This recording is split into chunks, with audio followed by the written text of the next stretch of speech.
সকালে এক দিন আমরা এইভাবে ছাতু তৈরি করে খাই। আর এই ছাতুটা বাড়ির দরজায় এসেছিলো মেশিন একদম নিয়ে, ছোলা ভাজা নিয়ে আমার চোখের সামনে এই ছাতুটা পিষে দিল।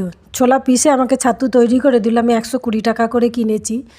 আর প্রথমে ছাতু 3 চামচ দিয়ে জল দিয়ে ভালো করে ফাটিয়ে নিলাম, ডাল ঘুটনি দিয়ে। তারপরে পেঁয়াজ কাঁচা কুচি কুচি করে রেখেছিলাম, লেবুর রস, 2টো লেবুর রস দিয়েছি। আমরা 3 গ্লাস করবো এটা, দুজনে। পেঁয়াজ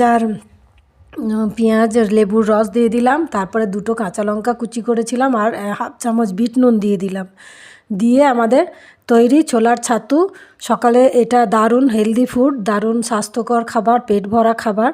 এটা আপনারা মাঝে মধ্যে খেতে পারেন। আমরা বাইরে রাস্তার ধারে যারা ছাতু বিক্রি করে সেখান থেকে কিনে খাই। সেখান থেকে কিনে খাওয়ার থেকে আমরা আমাদের বাড়িতে তৈরি করে খেতে পারি, সেই জন্য আমরা ছাতু কিনে রাখি। ধন্যবাদ।